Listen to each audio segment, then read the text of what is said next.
So you do this weird thing where you keep your indicator in your left pocket and you click it after every pitch. And I'm assuming that's because you're left-handed and you want to be able to get a ball out of your ball bag quicker.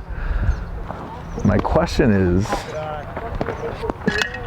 just so you're getting full use out of your indicator, if you could hand balls to the catcher with your right hand, and if you need to throw a ball to somebody, then put your indicator in your pocket, throw the ball, get the indicator back out of your pocket. It's a really good idea to take warm-up pitches, especially late. So if they get 8 warm-up pitches, the first how many? 4 are usually fastballs. So make sure you're always taking the last 3 or 4 warm-up pitches. That way you can see the off-speed stuff. That's just usually how it works. But anytime a new pitcher comes in the game, you know, obviously you have to signal the substitution. You got to tell the other team about the new pitcher coming in, you know, all that stuff. But if you can get time to take at least 3 or 4 warm-up pitches towards the end, see that off-speed stuff, that breaking stuff, make sure you do it. The other thing you want to do, if you see a pitcher with a weird arm angle, make sure you're looking at that. You know, you got a guy that's sidearm or submarine or something goofy that you haven't seen in a while.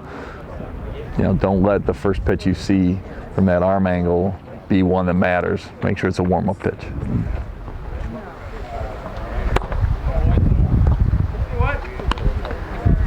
So here's my thing with your swinging strike mechanic. You point your called strikes, and then your swinging strikes you hammer. And Darren likes when you have the same strike call when it's called and when it's swinging.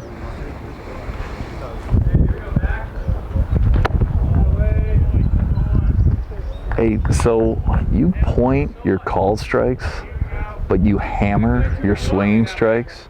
I'm wondering if it wouldn't be better just to point all of your strikes, except for a third strike caught. Good job on that. But my point on this whole called strike, swinging strike thing, if you hammer your swinging strikes and it's a third strike not caught by the catcher, that could be kind of confusing, I think, to people. Wait a second, you signaled out because that's what a hammer strike looks like. You signaled out and now you're saying no catch? What is that? I think sooner or later someone's going to say, why are you making double calls? But you're not. You know what you're doing. But the perception for the coaches, the players, the fans is he said out and now he's saying no catch. So, you know, kind of giving mixed signals. So if I'm you, point all your strikes except for caught third strikes that are swung at. All right, let's go back to umpiring. So after an injection, one of the things we always did at umpire school was we'd throw rotations and plays and stuff at you to see if you were able to keep your focus. Let's see if the ball gets hit, what we do here. Ball! Down! Back!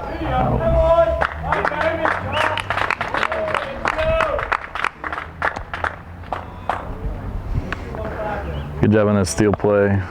A lot of guys tend to take too many steps there. We're putting you in a really good spot in that DB where all you need to do is take one step with your right foot towards second base and then finish in an athletic stance with your left foot forward to make that out call. So, well done. Good call. Danny, zoom in on you one. So square your shoulders to the pitcher here, okay? So you can get that perfect view of that pick off at first base. You're square to the plate, kind of like in 2-man, or if you're working third base. But when you've got a runner being held on at first and you're in modified A, make sure your shoulders are square to the pitcher. So you got to bring that left leg up and point it towards the pitcher.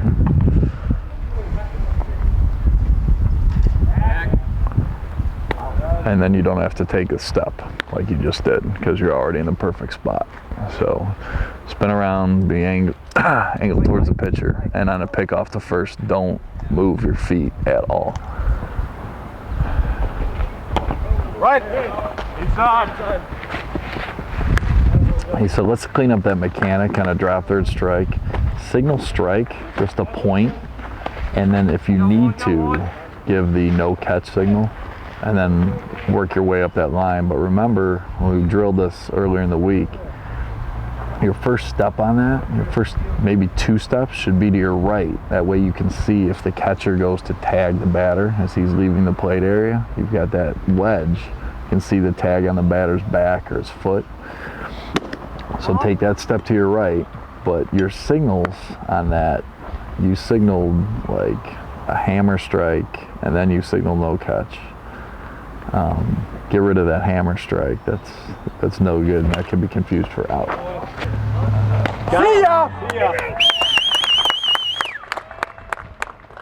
Play, Rob.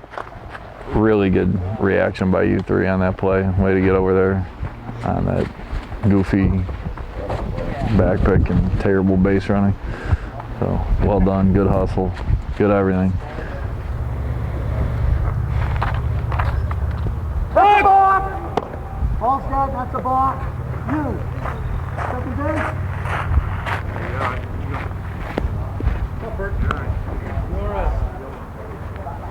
On that balk, don't point at it as the home plate umpire, because remember, he's still pitching the ball. So just say that's a balk and let the base umpires point at it. And then once you realize that the catcher's actually going to catch the ball and your unprotected arm isn't just hanging out there, then you can point at it and move up runners and all that stuff. But the difference between signaling a balk as the plate umpire and the base umpire is the plate umpire, you're not going to point at it if the pitcher's still going to deliver the ball. Okay? The other thing you want to do when you call that, make sure you give the explanation as to why it's a balk. If one of your partners doesn't know why you called it, by you saying, hey, that's a balk, start and stop or no stop or whatever happened, that gives you that takes an argument away before it even happens, right? So, not bad. The other thing you want to make sure you do always when you call a balk is give the count before the next pitch. Give the count. Watch him, watch him.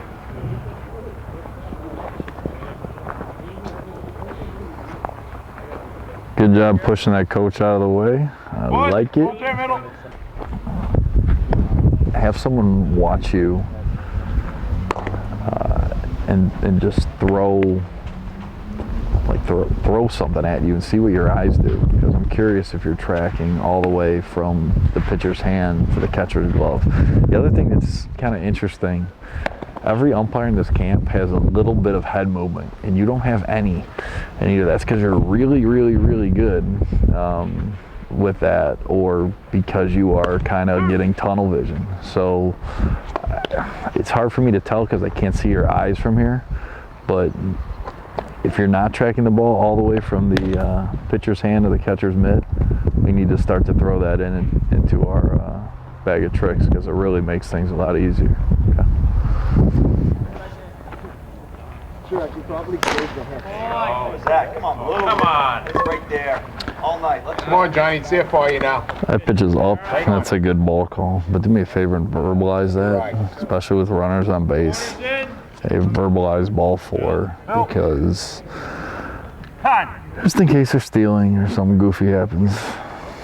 Hey, Danny, zoom in on you 3 when you get a chance. So this is R2 only.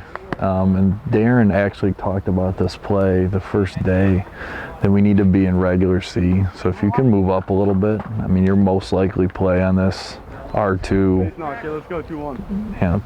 2 outs is going to be a force play at first base.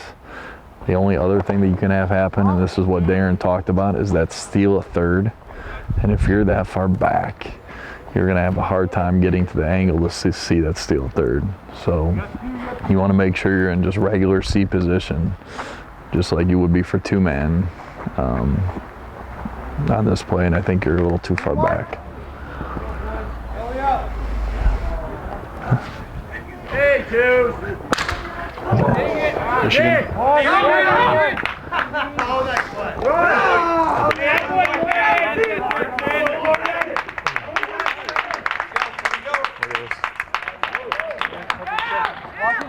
Way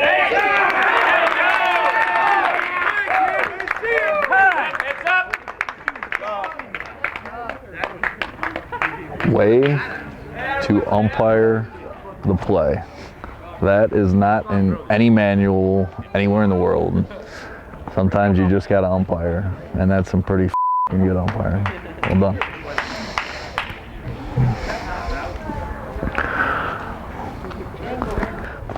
Two balls, two strikes. Fight.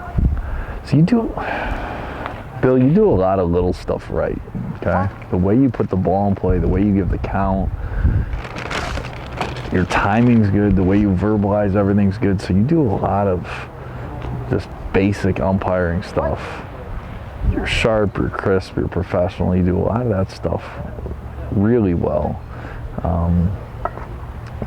I'm scared about you being a little bit too close to the catcher because I'm curious how many times you've had umpire interference. And then the other thing I'm scared about is this tracking issue. So we got to sort those two things out for you.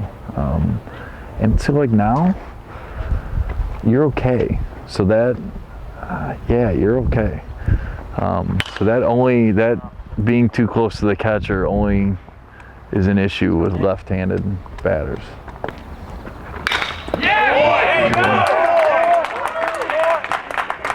Play the plate, play the plate. Follow the catcher, get up there. No cameras.